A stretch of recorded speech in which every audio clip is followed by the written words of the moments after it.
صلی علی سیدنا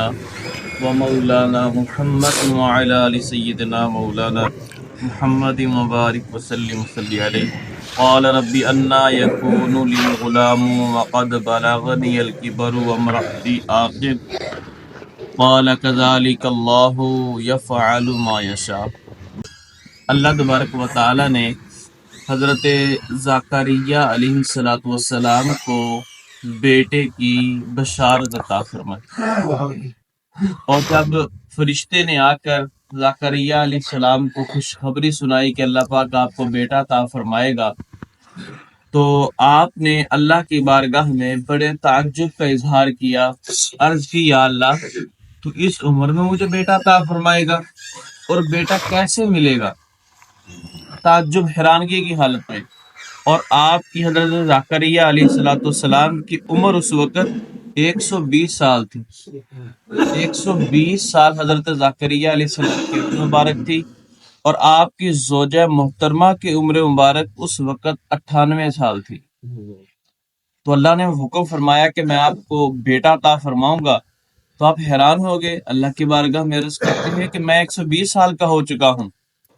میرے اندر وہ صلاحیت نہیں کہ میں بیٹا پیدا کر سکوں۔ میری زوجہ، میری بیوی 98 سال کی ہیں، بانجھ ہیں، وہ بچہ نہیں پیدا کر سکتی۔ یا اللہ کیسے بیٹا پیدا ہوگا؟ کیا ہمیں تو جوانی کی عمر تک لوٹائے گا، یا ہمارے لیے کوئی معجزہ پیدا فرمائے گا کہ اللہ پاک ہمیں بیٹا عطا فرما دے؟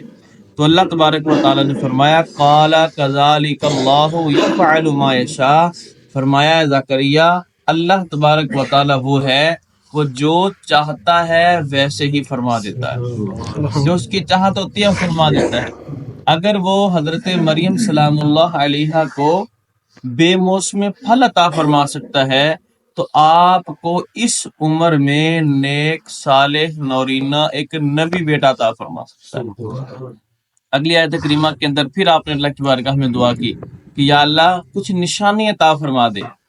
جب میری بیوی امید سے ہو تو نشانی میرے لیے عطا فرما دے، تاکہ ہم اس کی شکرانے کے طور پہ تیرا شکر ادا کرتے ہوئے کچھ نہ کچھ کر سکیں۔ تو اللہ تبارک و تعالی نے وہ نشانی کا عطا فرمائی، فرمایا کہ علامت یہ ہوگی کہ 3 دن تک اے زکریا تو کسی بندے سے کوئی کلام نہیں کرے۔ اور ہوا بھی ایسے، جس وقت آپ کی زوجہ محترمہ امید سے ہوئی، حمل ٹھہرا، تو کیا دیکھتے ہیں کہ 3 دن تک آپ نے کسی بندے کے ساتھ بات نہیں کی، صبح اور شام اللہ کا ذکر کر رہے ہیں، اللہ کے ذکر اور تسبیح میں اپنی زبان کو حرکت دے رہے ہیں، کسی بندے سے کوئی کلام نہیں کر رہے۔ فرمایا کہ یہ سب سے بڑی نشانی ہے کہ جب اللہ تبارک و تعالیٰ تمہیں ایک اولاد سے نوازے گا۔ اور یہاں پر پھر علماء کرام نے لکھا کہ جس وقت اللہ اولاد دیتا ہے یا اس کے آثار نظر آئیں، اس موقع پر اللہ کا شکر ادا کرنا یہ اللہ پاک کو بڑا ہی پسند ہے۔ فرمایا کہ جب اللہ پاک بیٹا عطا فرما دے، بیٹی عطا فرما دے، اس پر صدقہ کرنا، عقیقے کرنا، خیرات کرنا، اللہ کی عبادت کرنا، سجدہ شکر کرنا، فرمایا یہ کہ عام عمل نہیں بلکہ یہ انبیاء کرام علیہ السلام کی پیارے سنت مبارکہ ہے۔ فرمایا اس سے اللہ بھی راضی ہوتا ہے، اس کے محبوب علیہ السلام بھی راضی ہوتے ہیں۔ تو زکریہ علیہ السلام نے صرف اپنے گھر کے اندر امید آنے پہ، بیٹے کی امید، 120 سال کی آپ کی عمر ہے، آپ کی زوجہ محترمہ 98 سال کی ہیں، اس عمر کے اندر اللہ نے جب امید عطا فرمائی نیک اولاد کی اور پاکیزہ اولاد کی اور نبی اولاد کی، تو آپ نے اللہ کا شکر ادا کرتے ہوئے 3 دن تک کسی بندے سے کلام نہیں کیا، ہر وقت اللہ کی تسبیح اور اللہ کا ذکر کر رہے۔ تو پتہ چلا کہ اولاد جب دنیا میں تشریف لائے تو اس وقت اللہ کا شکر ادا کرنا انسان کے لیے بڑا ہی ضروری ہوتا ہے، عبادت کرنا بڑا ہی ضروری ہوتا ہے، صدقہ خیرات، عقیقہ، اور اس کے لیے اللہ پر، اللہ کی ذات پہ سجدہ شکر کرنا بڑا ضروری ہوتا ہے۔ تو جب اگر ہمارے ہاں بچہ پیدا ہو، ہم اللہ کی جو ہے وہ ثنا اور توصیف، صدقہ شکر اور صدقہ خیرات کریں، تو اگر نبی کریم علیہ السلام دنیا میں تشریف لائیں تو ہم محفل میلاد منا کر اللہ کا شکر ادا کرتے ہیں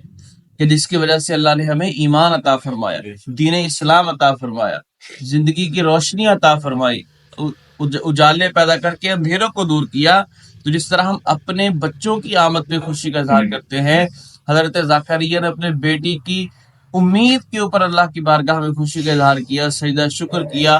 اللہ تبارک و تعالیٰ کا ذکر کیا۔ اسی طرح نبی کریم علیہ السلام کی پیدائش پر، آپ کی دنیا میں تشریف آوری پر ہم بھی محفل میلاد بنا کے اس میں صدقہ و خیرات بھی کرتے ہیں، کھانے کا بھی اہتمام کرتے ہیں، لنگر شریف بھی ہوتا ہے، قرآن اور نبی پاک علیہ السلام پر نعت بھی پڑھی جاتی ہے، اور میرے آقا کریم علیہ السلام کی آمد پہ ہم اللہ کی بارگاہ میں شکر بھی ادا کرتے ہیں۔ تو آپ فرمایا وَسَبِّحْ بِالْعَشِيِّ وَالْإِبْكَارِ، فرمایا کہ تمہارے لیے ضروری ہے کہ تم صبح بھی اور شام بھی اللہ کا شکر ادا کرو، اللہ کا ذکر کرو، تسبیح بیان کرو۔ اب سوال یہ ہے کہ اللہ کا شکر اور تسبیح تو 24 گھنٹے بیان کرنی چاہیے،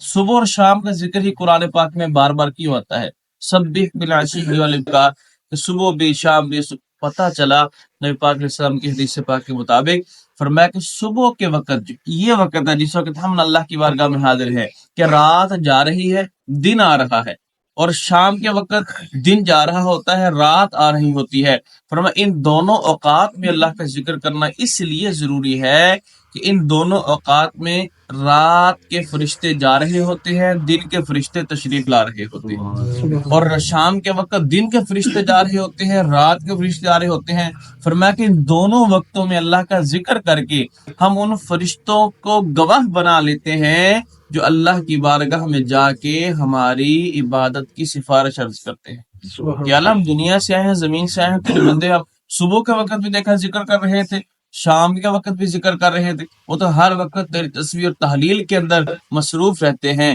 تو اللہ تبارک و تعالیٰ پھر ان فرشتوں کی بات سن کے خوشی کا اظہار فرماتا ہے کہ میرے بندے تو بڑے اچھے ہیں۔ تو فرمایا کہ ان دو اوقات میں صبح کا دن کا آغاز بھی تسبیح سے ہو،